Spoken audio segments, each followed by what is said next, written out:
সবই নেশা। আমরা যা কিছুই করি না কেন সবই নেশা। আপনি আমি সবাই নেশাগ্রস্ত। যে কাজই আমরা করি না কেন এই নেশার ফাঁদে পড়েই করছি। আমি নিশ্চিত যে কথাগুলো শুনে আপনি আমার উপর একটি খারাপ ধারণা করেছেন, আমাকে একটি নেগেটিভ চিন্তার মানুষ ধরে নিয়েছেন। আপনি যদি এমনটি ভেবে থাকেন তাহলে আপনি ঠিক ধরেছেন। আপনার উর্বর মস্তিষ্কের প্রশংসা না করলেই নয়। আমি আপনাকে চ্যালেঞ্জ করছি, আমার কথাগুলো প্রমাণ করে আমি আপনার ধারণাটা বদলে দেব। প্রমিস করুন, কথাগুলো শেষ না হওয়া পর্যন্ত আপনি আমার সাথে থাকছেন। সমাজে আমরা কোকেন, হেরোইন, গাঁজা, মদ ইত্যাদির মতো ভয়াবহ মাদকে আসক্ত মানুষকে দেখে থাকি। তারা এসব মাদক সেবন করে নেশাগ্রস্ত হয়, কিন্তু আমরা তো এসব সেবন করি না। তাহলে তো আমরা আসক্ত নই, নেশাগ্রস্তও নই। কিন্তু এসব মাদক সেবন না করেও আমরা যে ভয়ঙ্কর নেশায় আসক্ত হয়ে আছি সেটা কি আপনি জানেন? মাদকের থেকেও ভয়ঙ্কর সেই নেশা শুধু আপনাকে বা আমাকে নয়, সমগ্র জাতিকেও স্লো পয়জনের মতো অলরেডি ধ্বংস করে দিচ্ছে। সেটা কি আপনি জানেন? মাদকাসক্তি থেকে আমরা কোনোদিন মুক্ত হতে পারলেও এই আসক্তি থেকে আমরা কোনোদিন মুক্ত হতে পারবো কিনা সন্দেহ আছে। কারণ মাদকাসক্তিকে সমাজ কখনো মেনে নেয়নি। একে থামানোর চেষ্টা চলছে প্রতিনিয়ত। কিন্তু আমি যে ভয়াবহ আসক্তির কথা বলছি, সমাজ তাকে বুকে আগলে রেখেছে। বর্তমান সময়ে সমাজ তাকে সর্বোচ্চ প্রায়োরিটি দিয়ে রেখেছে। একে ধারণ করছে, লালন করছে। বললে আমি অবাক হব না যে নেশার এই উপাদান ছাড়া বর্তমান সমাজ চলতেই পারবে না। গুরুত্বপূর্ণ কাজে আপনি কি গড়িমসি করেন? আপনি কি অস্থির যা আপনার মনোযোগ ব্যাহত করে? দরকারি কাজ সমাধানে আপনি কি বাধাগ্রস্ত হন? কাজটি কি কঠিন মনে হয়? সমগ্র বিশ্বে আমরা আজ এত বাধার সম্মুখীন হচ্ছি যে কোনো কাজ সময় মতো করতে পারি না। আমরা কোনো কারণ ছাড়াই হরহামেশা উত্তেজিত হই এবং এই উত্তেজনা আমাদের গুরুত্বপূর্ণ কাজে আগ্রহ নষ্ট করছে। আমরা এতটাই সোশ্যাল মিডিয়া নির্ভর হয়ে পড়েছি যে একদিন বা 1 ঘন্টা মোবাইলে চোখ না বুলিয়ে থাকতে পারি না। সবসময় আমরা ফেসবুকের পোস্ট নিয়ে খুবই উদ্গ্রীব। কয়টা মন্তব্য, কয়টা রিয়্যাক্ট পেলাম, এ নিয়ে আমাদের দিন যাপন। এর ফাঁকে আমাদের কেরিয়ারের অনেক প্রয়োজনীয় পদক্ষেপ সময় মতো না নেওয়ায় অনেক সুযোগ থেকে বঞ্চিত হচ্ছি, সফল হতে পারছি না। আর এমন বিভ্রান্তিকর কাজ আমরা প্রতিদিন নিয়মিত করি, যা আমাদের ক্যারিয়ারে বিরূপ প্রভাব সৃষ্টি করে। যখন আপনি বিভ্রান্তি দূর করে কাজে মনোযোগী হয়ে উঠতে পারবেন, ঠিক তখনই আপনি আপনার সকল কাজ খুব সহজভাবে সমাধান করতে পারবেন। সঠিক সময়ে সঠিক কাজ সম্পাদনের কারণে আপনি পৌঁছে যাবেন সফলতার দ্বার প্রান্তে। আপনি জানেন কি, একটি কাজ সঠিক সময়ে সম্পাদন করতে পারলে আপনার দক্ষতা বৃদ্ধি পাবে, যা আপনার জীবনকে সফল করবে। কিন্তু তা আপনি স্থির করতে পারছেন না। আজকের পৃথিবীতে এত অস্থিরতা যে আমরা সব কিছুই করি আবার কিছুই করি না। মনোযোগ শব্দটি ধীরে ধীরে দুর্লভ বস্তুতে পরিণত হচ্ছে। যখন সময় আসে লক্ষ্য স্থির করে নিজের কাজের দিকে মনোযোগ দেওয়ার, তখন আমরা তা না করে অদ্ভুত বিভ্রান্তিতে ভুগি এবং অন্য অপ্রয়োজনীয় কাজে ব্যস্ত হয়ে পড়ি। আমরা গুরুত্বপূর্ণ কাজ রেখে তখন হয়তো বেরিয়ে পড়ি হাঁটতে, কফি খেতে, নতুন ইমেলের খোঁজ করি, না হয় অফিসের ফাইল গোছাই, ইউটিউবে উকি মারি, ফেসবুকে বারবার গত রাতের কোনো নোটিফিকেশন আছে কিনা এগুলো নিয়ে মেতে থাকি। আপনি জানেন কি, আমাদেরকে এসব অপ্রয়োজনীয় কাজে বেশি নেশাগ্রস্ত করছে মানব মস্তিষ্কের একটি বিশেষ হরমোনাল উপাদান ডোপামিন। আবার এই ডোপামিন আমাদের স্বপ্নকে বাঁচিয়ে রাখে। ডোপামিন একটি নিউরোট্রান্সমিটার, যা আমাদের পুরস্কারের আকাঙ্ক্ষা, যৌন সম্পর্ক স্থাপন, খাবার গ্রহণ ও খাবার সাজানো, আমাদের ভেতরকার আশা ভরসা জাগিয়ে তোলে।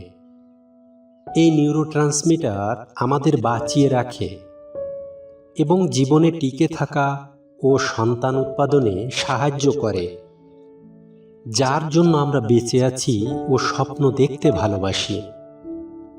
ডোপামিন উৎসাহ জাগায় এবং প্রত্যাশিত পুরস্কার পেতে সাহায্য করে, যা আপনাকে বেঁচে থাকা ও পুনরায় উৎপাদনের শক্তির যোগান দেয়। এটা ডোপামিনের প্রাথমিক ভূমিকা। দুর্ভাগ্যক্রমে এই প্রক্রিয়াটি আমাদের বেহাত হয়ে গেছে, যা অনেক অপ্রত্যাশিত ঘটনার জন্ম দিচ্ছে। আমি আপনাকে 3টি সহজ প্রশ্ন করছি। আপনার আসক্তি কি? আপনার অতি আগ্রহের উৎসগুলো কি কি? আপনি তাদের নিয়ে সুখী তো? আমি নিশ্চিত যে এই উত্তরগুলো আপনি ছাড়া আর কেউ দিতে পারবে না। ডোপামিন মানব শরীরের রাগ, কষ্ট, ভালোবাসা, যৌনতা সহ নানা অনুভূতির সমন্বয় করে, যা মানবজাতির অস্তিত্ব টিকিয়ে রাখছে। আমাদের কাজের পরিবেশ ও পদক্ষেপ যতই আমাদের উত্তেজনা দেবে, ততই শরীর থেকে ডোপামিন নিঃসৃত হবে। নিজের অনুভূতি ও ইচ্ছাকে শক্তিশালী করতে গিয়ে আমরা নানা আসক্তি তৈরি করি। নিয়মিত নানা ড্রাগসের মাধ্যমে, যেমন অ্যালকোহল সেবনের মাধ্যমে আমরা উদ্দীপনা বা উত্তেজনাকে নিয়ন্ত্রণ করে উপভোগ করার চেষ্টা করি। এভাবে নিয়ন্ত্রণ করার চর্চা আসলে আসক্তিতে পরিণত হয়। বারবার মানুষ একই অনুভূতির আনন্দটা উপভোগ করতে চায়। যদিও আসক্তি শুধু ড্রাগ বা অ্যালকোহলেই সীমাবদ্ধ নয়, আরও অনেক অভ্যাস আছে যা মানুষের ভেতরে উত্তেজনা তৈরি করতে সক্ষম। জুয়া, যৌনতা, কেনাকাটা, চিন্তা, ভিডিও গেমস, ব্যায়াম, কাজ, সোশ্যাল মিডিয়া। আপনার আসক্তি কোনটা? আপনি কি বর্তমান কিছুতে আসক্ত? আপনি দিনে কোনো একটি কাজ না করে থাকতে পারছেন না, এই তো? তার মানে আপনি ওই কাজে আসক্ত বা নেশাগ্রস্ত। এই আসক্তিজনক কাজগুলো আমাদের মস্তিষ্ককে উত্তেজিত করে, যা ডোপামিনের স্বাভাবিক মাত্রা ছাড়িয়ে অতিমাত্রায় নিঃসরণ ঘটায়। এভাবে আপনার ডোপামিন নিউরোট্রান্সমিটার বেহাত হয়েছে। নিজের উপর আপনি নিয়ন্ত্রণ হারিয়েছেন। প্রশ্ন হলো, নিয়ন্ত্রণ কিভাবে হারালো? কেন হারালো? আপনার মনোযোগ দুর্লভ সম্পদ, তাই বিপণনকারীরা হাজার কোটি টাকা বিনিয়োগ করেছে আপনার মনোযোগ আকর্ষণে।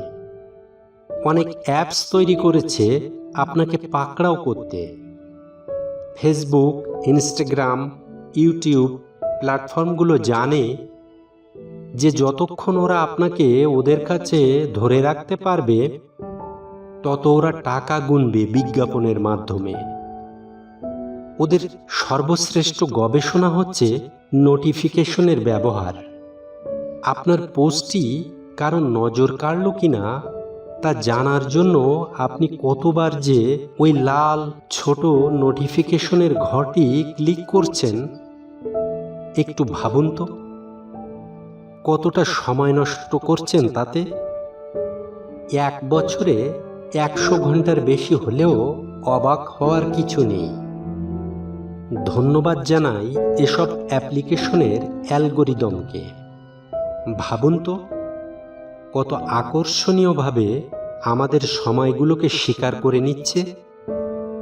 আপনি ইউটিউব ও ফেসবুকের নিউজ ফিডে গিয়ে যে কোনো একটি বিষয়ে ভিডিও দেখুন, খেলা শুরু, পর মুহূর্তে দেখবেন ওই একই বিষয়ে কম করে হলেও 100টা রিকমেন্ডেশন আসবে। স্বাভাবিকভাবে আপনি আকর্ষিত হয়ে একের পর এক ভিডিও দেখা শুরু করবেন। এটাই হলো এই আধুনিক অ্যালগরিদমের কারিশমা, একদমই আলাদা। এর সুবিধা অসুবিধা দুটোই আছে। সুবিধা হলো আপনার পছন্দের কন্টেন্টগুলো একের পর এক আসতে থাকবে, আপনার ভালো লাগবে। অসুবিধা হলো আপনি একটা বিষয়ে আটকে যাবেন, মনে হবে এটা আর শেষ হবার নয়, ভিডিওগুলো চলতেই থাকবে। আমরা ইন্টারনেট ব্যবহার করছি নাকি ইন্টারনেট আমাদের ব্যবহার করছে? এভাবেই মনোযোগ, আবেগ সব কিছুই বেহাত হয়ে যাচ্ছে, চলে যাচ্ছে অন্যের হাতে। আমরা অস্থির, আমাদের উৎপাদন ক্ষমতা হ্রাস পাচ্ছে। নেশার মতো একটি নোটিফিকেশন, একটি ভিডিও, একটি কন্টেন্ট দেখার জন্য আপনার প্রত্যাশা আরও বেড়ে যাচ্ছে। এই প্রত্যাশা আপনার মস্তিষ্কে ডোপামিন নিঃসরণের মাত্রা স্বাভাবিকের তুলনায় বহুগুণ বৃদ্ধি করছে। আপনি কোনো একটি জায়গায় বা বিষয়ে আসক্ত হয়ে পড়ছেন, যা আপনার মনোযোগ অধ্যবসায়কে নেতিবাচক দিকে প্রভাবিত করছে। আমরা উদ্দেশ্যহীন, গতিহীন ও লক্ষ্যভ্রষ্ট হয়ে যাচ্ছি। আমাদের মস্তিষ্ক এভাবে অন্যজনের অধীনে বেহাত হয়ে যাচ্ছে। সোশ্যাল মিডিয়ার কোনো পোস্টের উপর যখন নোটিফিকেশন দেখি, তখনই আমরা একটি অস্থির উত্তেজনায় ভুগতে থাকি। কখনো এমনটিও দেখা যায়, পোস্ট দিয়ে আপনি বাইরে গেছেন, কিন্তু মাথার ভিতর ঘুরপাক খাচ্ছে কয়টা লাইক, কয়টা কমেন্ট, কয়টা রিয়্যাক্ট, কেউ কোনো বিরূপ মন্তব্য করলো কিনা। সেই সময় আপনার উত্তেজনা কাজ করছে। ইন্টারনেট অন করেই ঝাঁপিয়ে পড়ছেন নোটিফিকেশন দেখতে। তখনই মস্তিষ্কে ডোপামিন নিঃসৃত হচ্ছে, যা আপনাকে আসক্ত করছে কোনো একটি বিষয়ে। কিন্তু এটি দীর্ঘক্ষণ আপনাকে সুখ দিতে পারবে না। তাহলে আমি আসক্ত কিনা কিভাবে বুঝতে পারবো? আমি কোনো গুরুত্বপূর্ণ কাজ করছি, কিন্তু আমার মস্তিষ্কে সোশ্যাল মিডিয়ার নোটিফিকেশন উত্তেজনা কাজ করছে। আমি নিশ্চিত আমি আসক্ত, আমি ডোপামিনের ফাঁদে পড়ে গেছি। এভাবে ভাবুন, আপনিও সব উত্তর নিজে থেকেই পেয়ে যাবেন। তাহলে বর্তমান সময়ে এসে আমি ইন্টারনেট সেবা বন্ধ করে দেব? একদমই তা নয়। এটি আমি ব্যবহার করব যতটুকু আমার প্রয়োজন, যেন ডোপামিনের ফাঁদে আটকে না যাই। কথায় আছে, পুরনো অভ্যাস কখনো পিছু ছাড়ে না। তাহলে কিভাবে আমরা সফলভাবে ডোপামিন ডিটক্স সম্পন্ন করব? ডিটক্স বা ডিটক্সিফিকেশন, আসক্তি থেকে মুক্তির উপায়। আপনার সবচেয়ে বড় বাধা বা অন্তরায় খুঁজে বের করুন। নিজেকে প্রশ্ন করুন, কোন কাজগুলো বন্ধ করলে আমার কাজের প্রতি আগ্রহ ও উৎপাদনশীলতা বেড়ে যাবে? কোন কাজগুলো এড়িয়ে গেলে আমি নিজের কর্মদক্ষতা ও মনোযোগ বৃদ্ধি করতে পারবো?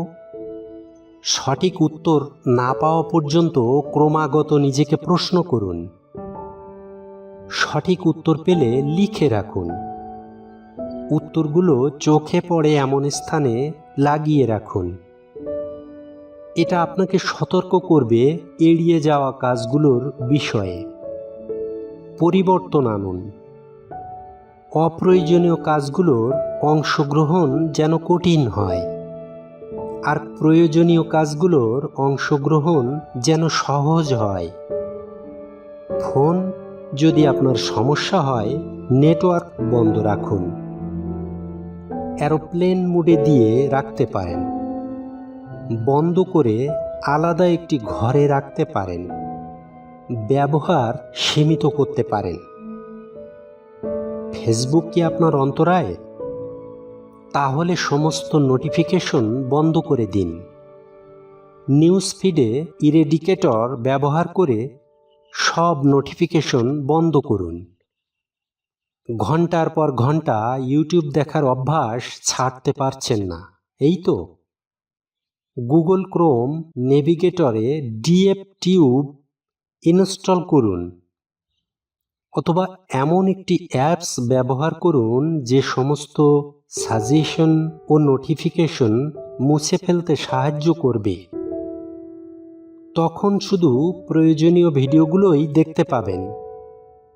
ধরুন আপনি ইন্টারনেট বন্ধ করে রেখেছেন।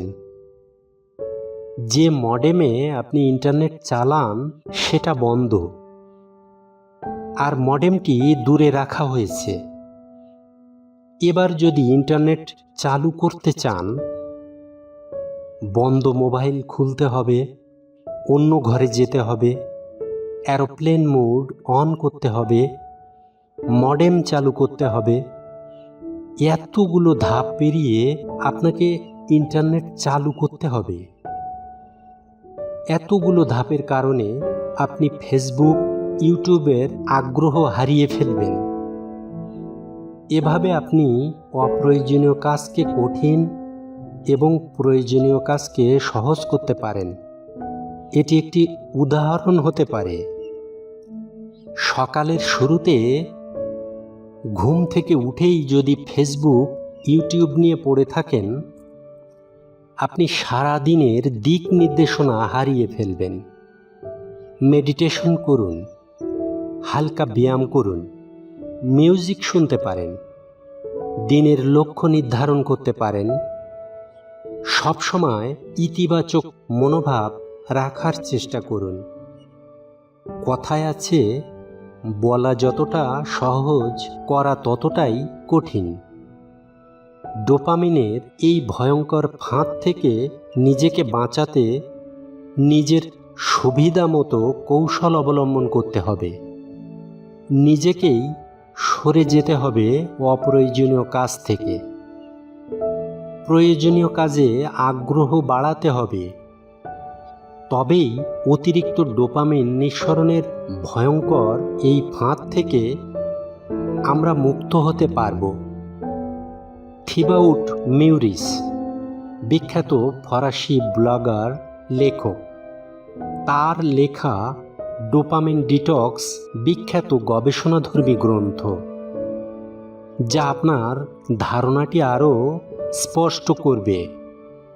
আমি আপনার ধারণা বদলে দিতে পেরেছি কিনা জানি না, তবে আপনাকে বিষয়টিতে ভাবিয়ে তুলতে পেরেছি, এটা আমার দৃঢ় বিশ্বাস।